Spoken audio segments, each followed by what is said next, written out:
Good afternoon, Narvigate. Can you see me? I know height thodi choti reh gayi hai. Can you see me, everybody?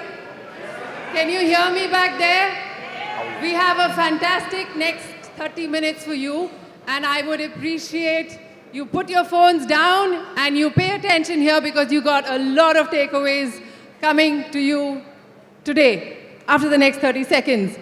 We have a very interesting session lined up for you, addressing stress. And we have two fantastic people who are living examples of how they do the balance between work, life, fitness.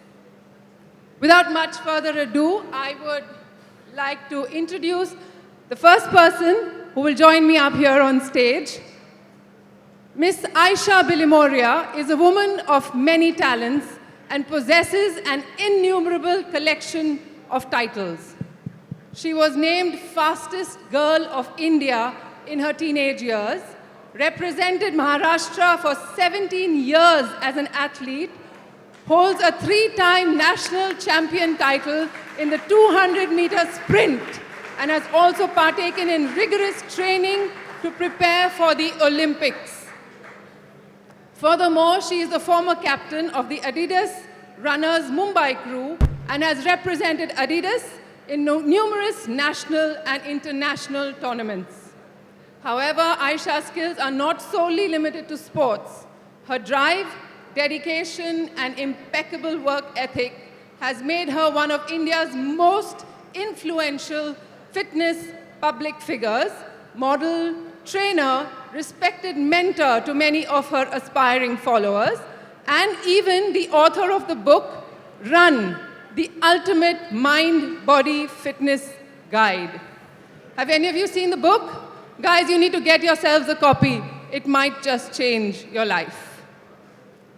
In 2016, she also started her very own enterprise by the name Project Fit Girl as an initiative to educate young children, girl children studying in government schools in areas such as Maharashtra, Uttar Pradesh, and Madhya Pradesh on the topics of sports, movement, and life, giving her the name of Fit Girl India. Ladies and gentlemen, please welcome the best of the best to inspire and motivate us here at Narvigate 2024, Aisha Bilimoria.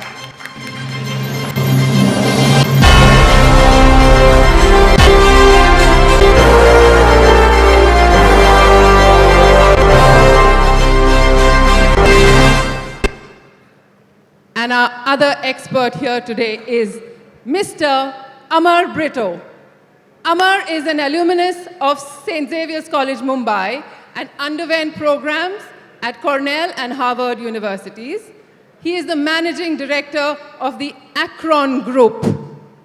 Yes, the very famous, well-known Akron Group here in Goa, which has built over 3 million square feet of residential developments in North and West India, 1,400 homes in 40 developments in Goa, and operates 5 resorts with 500 rooms. He is a trendsetter in more ways than one.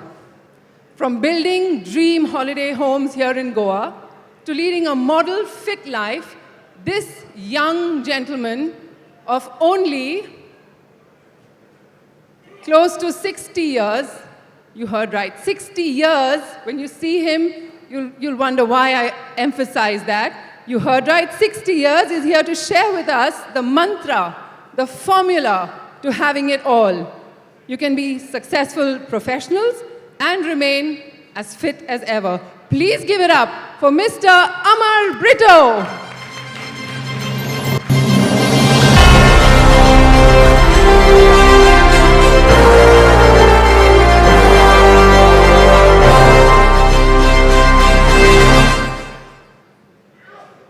Okay, we have news for you. There is no magic pill.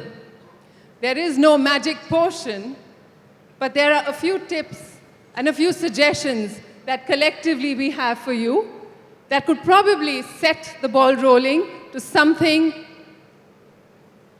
very interesting for you, I'm going to hand over the stage to Aisha to tell us a little bit more about how these 30 minutes might just change your life.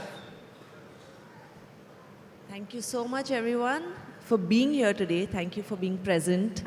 I know you guys have been listening to a lot of people talking, so I'm going to kind of just lighten the mood a little before we start.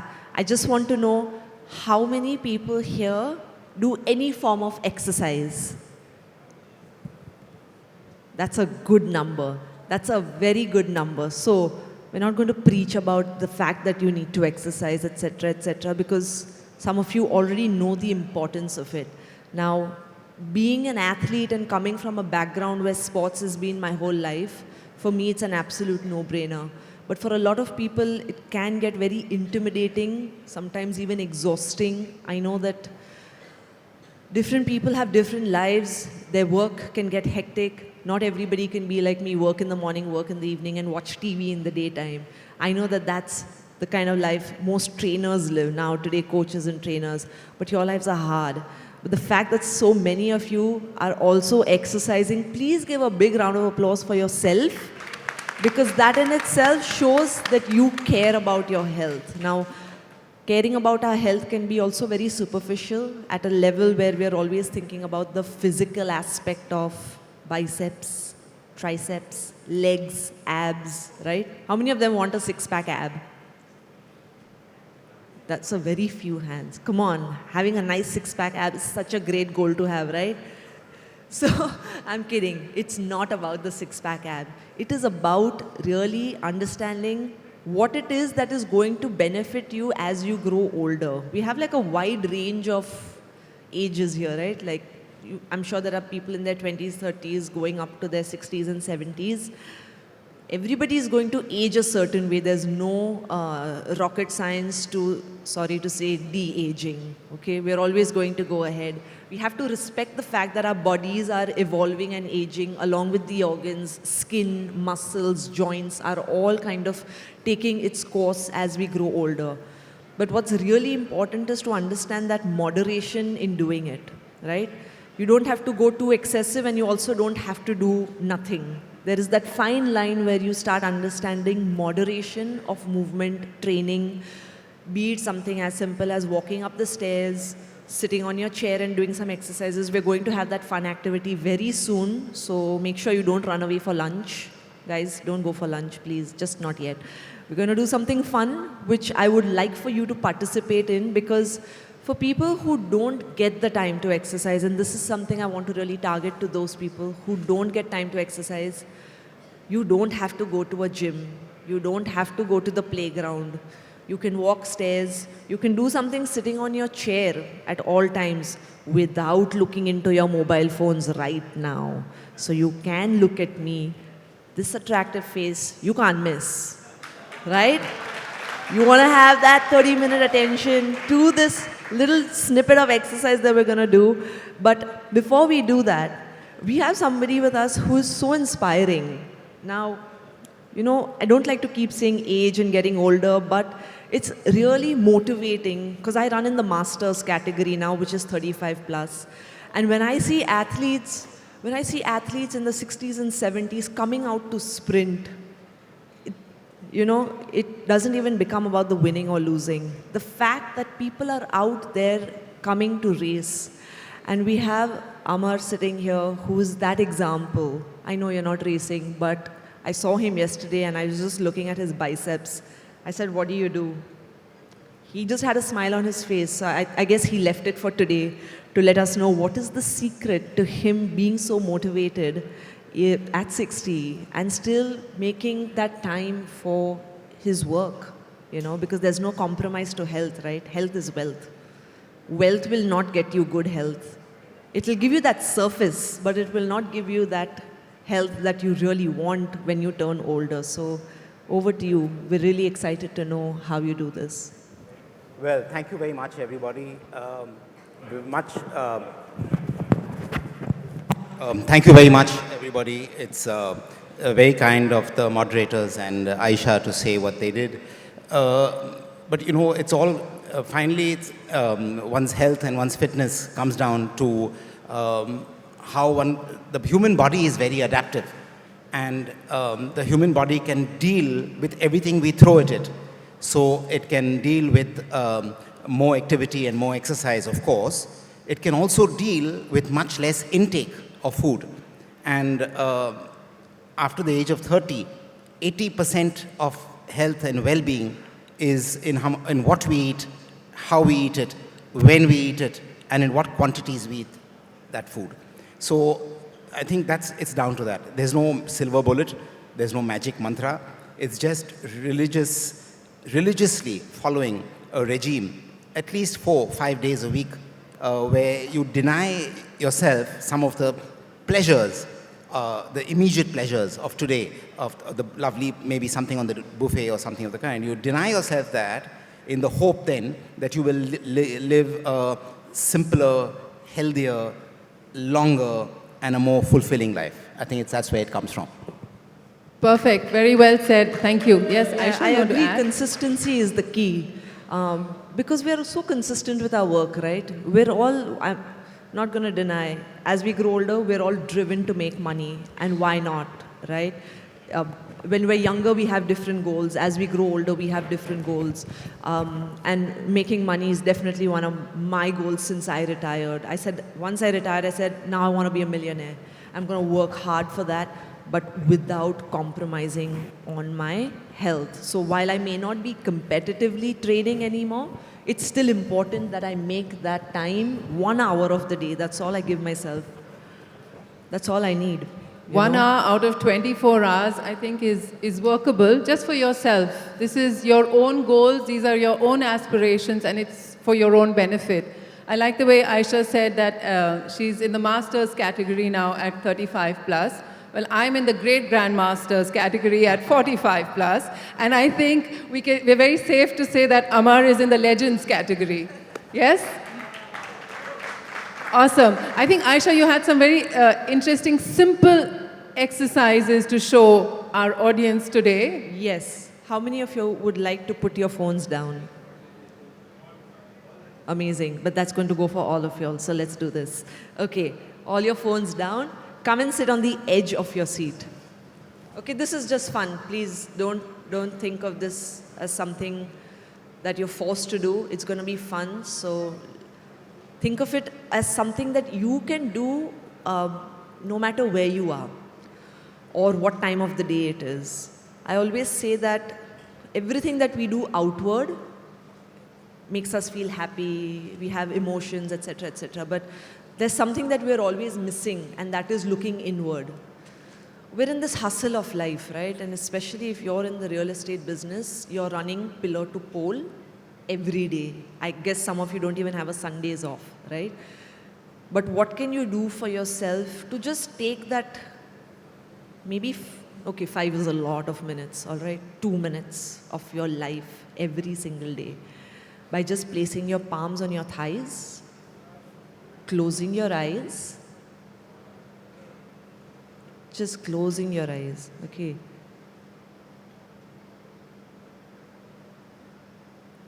And just bring your awareness to your breathing, to your breath. I want you to feel your inhalation.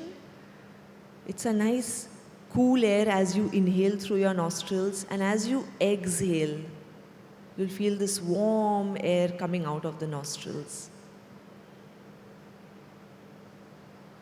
Just for this minute right now that we're doing this activity,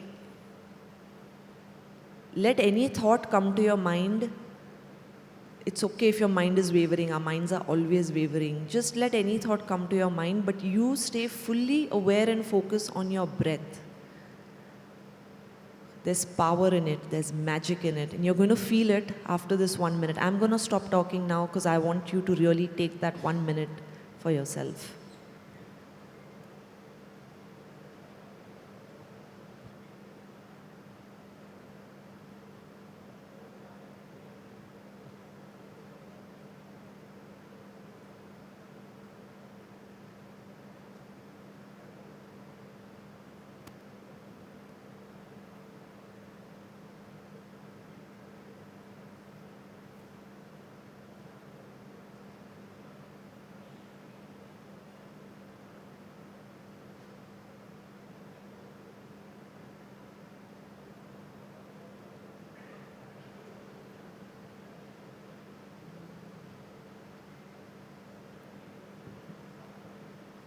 Now, very, very gently open your eyes. Don't be in a rush.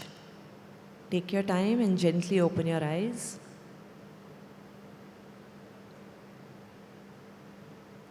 How did that feel?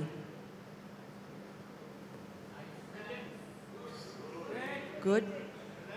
What was good about it? Why was it good? Relaxing, stress-free, that's right. How often do we feel that in the day? Stuff, right? We're leading really stressful lives, including myself. There's stress of something or the other that's going on in our lives. We're never giving that time to switch off. Also, like our mobile phones. There, my phone just rang somewhere here, right? Everything is on our fingertips today, so we don't have that time to switch off. And I always say, no matter you exercise, don't exercise, it's all right. You know what? Be active. Climb stairs. We'll do something really simple right now. How many of you all work in an office? Like you'll work sitting in the office, like not too much outdoors, but you'll also have to sit in the office. A lot? Yeah? Okay. So for all those office goers and the ones who don't like exercising, we'll just do two simple things. That is an absolute no-brainer. Like, I think you don't even have to use your brains to do it. Okay, so we're coming back on that edge of the chair without our phones. Okay, we're gonna take our arms out straight. Both our arms out straight. Gonna take it all the way up and reach for the sky. How much can you reach for the sky? I want you to start feeling that back of yours starting to open up. Everything in the lower hand. Bringing the shoulder down, relax it. And reach it up again. Keep breathing though. Remember breath. Breath is what keeps us going. Your prana, your chi, which is where all the energy force lies. So keep breathing as you're stretching that hand up. Again, relax the shoulder. One more, last time, let's go. You gotta earn your lunch, please. Come on, put in that work. 5, 4, 3, 2, 1. Placing both your hands down. Again, bring your hands down and extend your left leg out straight. There you go. Hold it. Let's see how long can you hold that one leg up. Can you hold it without leaning back on the chair, of course? No leaning back on the chair, that's cheating. It's not allowed. Look, some of the 60-year-olds are doing it better than the 30-year-olds. The fun gentlemen sitting on the sofas. Now you know why we got the chairs put for us. Bringing that left leg down, bringing the right leg up. Okay, now bring the right leg up. Hold it there and start moving your toes towards you and away from you. Towards you and away from you. Let's see how long you can do it. Come on, 10, 9, 8. Got to not take support of the back though. 4, gosh, getting a cramp. 3, 2, 1. It's all the AC. I blame the AC for it. How did that feel? Good, right? See how simple exercising is. We're kind of just getting so lost in this whole thing of I have to go to the gym, I have to run. Yes, those things are important. I don't deny it. Extremely important. It's good to have that adrenaline pump. But you can sit on your chair, no matter where you are, and still do something about it. Right? You don't have to be going somewhere. I know I'm talking a lot. No, I like the way you said that. Thank you so much. No, Aisha, because I remember having this conversation with Amar, and I know what you do every evening on the beach. Could you share with the audience, it's so simple, is it a very rigorous technical exercise routine or what is it? So again, it's just, when I happen to be in Goa, which is very often, I like to use the beach obviously and run on the beach, so that's, sorry. So when I'm in Goa, which is very often, I enjoy running on the beach. And so then I think that kind of activity is very helpful, very beneficial to every aspect of your body, your cardiovascular fitness and cardiopulmonary fitness. So that's extremely beneficial. However, having said that, exercise is so important, but to make Aisha's point and Charmaine's point, it's again comes down to what we put in our mouths. Because whatever we put in our mouths, we're then going to be having to deal with getting it off the rest of us. So it's all down to how well we can control what we eat and try and eat things that are healthy, clean, that haven't come out of a box, that haven't come out of a bag, that haven't come out of a shop shelf. Indian food fundamentally is extremely healthy. And the killer is how it's made. and when it's made, and when it's eaten, and the kind of oil it's cooked in, and the kind of things we eat it with. So we need to, go back to what our ancestors did, and maybe the more prosperous we become, we need to eat like our ancestors, probably, who weren't as prosperous as we were, but who lived much longer lives. So I think we need to look at things like that. I think what you were trying to say, as we get richer, we've got to eat poorer. Possibly. So what Dada Dadi used to eat, Nana Nani used to eat, I think that is a very simple way to go by it. Today's processed foods are really not the best example, if we eat that, not the best example for the next generation. And about goal setting, Aisha, would you like to tell us a little bit about goal setting? Well, I think we saw in the start that a lot of people are actually exercising, which is great. That itself shows that they're taking this into their own hands. But to the ones who are not, I'd like to say that I know sometimes it's hard to start. Sometimes you'll always say another day, kal kar lenge, parso, kal kare so aaj kare so. Exactly. Keep small goals, even if they're 10-minute goals. So by the time you come back next year for the same event, I'm sure they'll invite me again to talk. We'll do a test. We'll see how many of you all stuck to those goals. It could be a 10-minute goal of walking after your dinner, 10-minute goals of just walking up the stairs on a busy day, 10 minutes of just sitting with your mind still, right? Those are goals, realistic goals. We get so caught up in so many things all the time that sometimes exercise does become really difficult. But have short, realistic goals that you can stick to every single day. That's 7 days a week. Think about brushing your teeth, right? You don't leave your house before brushing the teeth. Am I right? Do we ever leave our house or the hotel room? No, right? You have to brush your teeth. That's exactly what every other goal or discipline should be like. I guess goals could also be food related. Like maybe you say I won't eat fast food or any kind of junk food for maybe 1 week. And if you can extend that for, the whole month, once I'll allow myself a cheat day, possibly, and eat as much as you want on that one day, but the rest of the time you avoid the fast food. I think it's brilliant for ourselves, also the example we are setting to the next generation. Amar, I'd like to ask you about hobbies and things you can do, even like possibly gardening or painting, to de-stress, to take your mind off of work. So what would you like to give our audience as far as, just de-stressing, doing things that you love to do? If it's sports related, well and good, but if it's something like painting or it's something like I said, gardening. So anything really.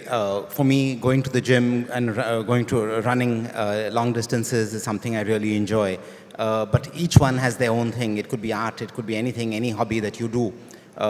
It's fundamentally a way to take your mind off work, because as a real estate developer, we just had a session on RERA, and our biggest concern is finishing a development on time, so that we don't have a RERA issue. And then getting the final approvals, the approvals at the end, the occupation, the completion, power, water, getting those things on time, because unfortunately RERA has left that unlegislated. So in a sense, the ones in this room are the ones who are being legislated, the developers and the real estate brokers, but not the agencies that give the approvals. So hopefully that will be the next step of RERA. But coming back to it, how do you deal with all that stress? You deal with that stress in the way each one of us knows. As we get older, we find our own ways of dealing with it. Thank you so much. We'll go into a few questions from the audience, but before that, I'd like to ask Aisha if you have any closing words to say to them, or you'd prefer to take the questions straight on. I just wanted to say, coming back to that food topic, that like we discussed, right? Eat the rainbow colors. Like you said, eat what your ancestors ate. Think of why they lived for so many years, right? Lifestyles were simpler then. Of course, we can't have those simple lifestyles anymore. I agree. Life is totally different. Times have moved on. But food is life-changing, right? Just like how your prana is your life force, food is what enhances that life force. So eat what's at home, your natural ghees, your natural oils, your fruits, vegetables. The most important thing for you that you need to have energy through the day, your nuts, seeds, all that stuff gives you energy because you're on your feet all day. You're standing, you're walking, you're climbing, right? So make sure you're having foods that are more living foods, more energy-giving foods, rather than dead foods, which are your processed foods and outside foods. So yeah, that switch is really going to start making a difference along with the exercise that you're doing. Great, thank you. It's about keeping it simple, basically. I think we try to complicate it too much with the extra sauces and the extra garnishes and all. Don't follow the trends. Don't follow the trends. Yes. What works for India is our home food, and that's something we should really be proud of. So should we open the questions out to the audience? Yes, we'd like. Hello, I'm Alan. Hi, Amar. Good to see you again. Aisha, I have something to say to you, and I have a question for Amar. We've had great speakers over the last 2.5 days, but you achieved something today that you managed to keep this indisciplined bunch of realtors silent for 2 full minutes.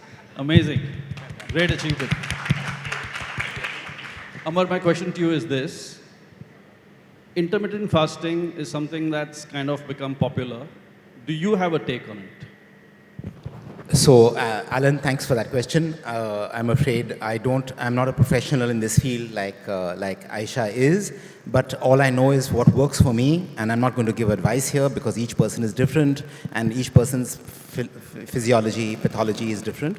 But yes, intermittent fasting makes a lot of sense, and I do it. I eat only 1 meal a day, which is lunch, for 5 days a week, and I break my diet with dinner for 2 days a week. I never eat breakfast, for example. So it works, I think, because like all our religious faiths, we all have fasting periods, 40 days, so many days, and so on and so forth. So fasting is something that gives the body a chance to rejuvenate, to get rid of the toxins in the body, and do things like that. It improves mentation, it improves cognitive ability, it improves sharpness. So I think intermittent fasting is very helpful, and it also reduces your intake. So I think that's fundamental. The less you eat, the less problems you're going to have. Great. Thanks. Any Thanks other a lot. questions? Yeah, hi. Hello. Sagar this side. My question is to Miss Aisha. I read in a newspaper that 90% of the people are suffering from a disease called mobile addiction. So how do we, save yourself from that? Mobile addiction. Mobile addiction. Most of people use mobile phones like throughout the day. 24/7. Mobile health issues? Yes. Okay. Mobile addiction. Addiction. Internet Addiction. addiction. I'm thinking, how do I answer that question? Because the answer's in your audience right now. Right? How do you overcome that? It's like a disease, right? It is a disease. It's a worse disease for your eyes and for your mind than it is for the body. That's why you did that 2-minute practice, that complete switch off. Over time, you start realizing how much more creative, how much more, like he said, your cognitive skills get better. When you eat less, you actually produce better results, which is true.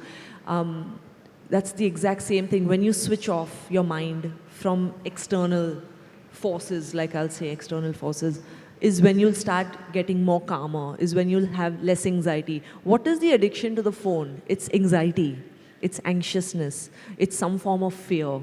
People don't want to address these issues, but that's what it is. I've been through it myself, and I started doing research on why I was so addicted to my Instagram, YouTube, Facebook. What is it that I'm seeing 50 times a day? Nothing. It's the same nonsense again and again, right? For work, yes, the phones are a boon. For connection, for communication, yes, phones are a boon. But how can you make those pros better than your cons is in your hands only. Nobody can take it away from you. People get aggressive if you take their phones away, right? So you have to know how to tap down that anxiety slowly. Hello my self Sridhar मेरा सवाल आयशा जी से है I am from Kolhapur there is a type of exercise like functional cardio strength yoga etcetera तो क्या आप suggest करें कि as के हिसाब से कौन सा लाइक अप टू 30 कौन सा एक्सरसाइज करना है अप टू 40 या above 40 Up to 100, everyone can do yoga. Again, think about it. Yoga is a 5,000-year-old art form which was created on our soil. Why are we not valuing it, right? We can go the Western way. We are forgetting we have indigenous sports, we have yoga. We don't want to use that, but we want to go to the gym, right? Use what we have. Your vitals, which are your organs, your physical self, your mind, your breath work, everything will be in check. That's why yogis live so long. And very interesting thing, he said he eats 1 meal a day. The thing is, our body does not need so much food all the time. We just eat because also we are bored. Again, a lot of emotions are attached to food. That's why we eat foods, right? But your body doesn't need that much food, because the more you eat, the more the digestive gut has to process, the more work your prana has to do, the longer it will take for it to heal. And then again, that is when you feel hungry again. So yoga will start giving you that centering. Yes, my time's up. Yeah. Yoga will Last give you that question. centering, which you need to do. I'm a big believer that yoga is what gets us through life. Super. I just have a Mr. last question. Mr. Amar, Today this program is complete because here there's a developer sitting 1 meal a day, and there's a realtor who started 1 meal a day 5.5 years back. I lost 18.5 kilos, and 1 meal a day works. yeah, I'll just cover to the last one. My question is to Aisha. I wanted to ask you that there are few people who think, like probably me also, that sometimes when you have a heavy meal, and next day in the morning you feel like, no, I have to burn out 500, 600, 700 calories. But does it really work when someone has a heavy meal in the night and next day, for example, I play badminton. I've been playing for years now. So when you do running or when you do any kind of cardio, does that really help? Do you burn calories? Of course you do. But does this really help when you had a heavy meal?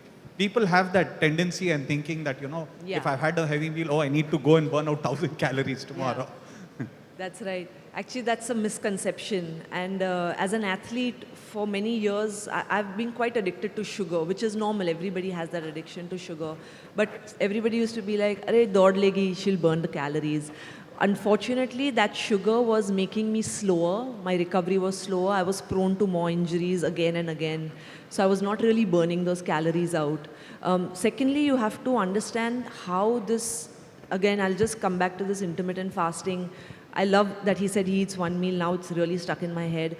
But what the gut does is, supposing you eat your meal at 7 o'clock in the evening, typically that's how, intermittent fasting is again a Western word that people use. It is actually a way of life. The way the yogis eat is before sunset, and their first meal is at sunrise. Between the time of your sunset to sunrise is the time where your stomach is processing the food. It takes about 7.5 hours to process that food in your stomach. Then it takes 2 hours for the prana to heal. After the healing process is done, that is when you start feeling hungry. So till your stomach has not healed that food, you burn 50,000 calories. It doesn't work because this gut does its own work the way it has to do. It really has nothing to do much with all of this external. So there's a very beautiful science to Ayurveda and how it explains it. But yes, read about it. You must read. There are good books to read about it. So there's a lot about sports, fitness that's written by yogis. So yeah, go for it. Thank you, Aisha. I think we've run out of time. Thank you so much, Amar, and thank you, Aisha. It's been lovely. If we could just end with one little pledge from all of you, a small commitment to navigate your life for the next 12 months till we meet again towards goals that you set for yourselves. It could be, like Aisha said, maybe 10 minutes of exercise every day, or like Amar said, staying away from fast food for once every week or once every month, whatever it is, one small goal, and when we meet for the next Navigate, we shall do a little bit of a check. Is that fair? Thank you very much. You've been a fantastic audience. Thank you so much, and I'm going to invite Sarla Menon, Chairperson, Women's Wing, NAR India. Ms. Sarla Menon, joining us for felicitating our dignitaries. Chairperson, Women's Wing, NAR India, Ms. Sarla Menon. Here she is.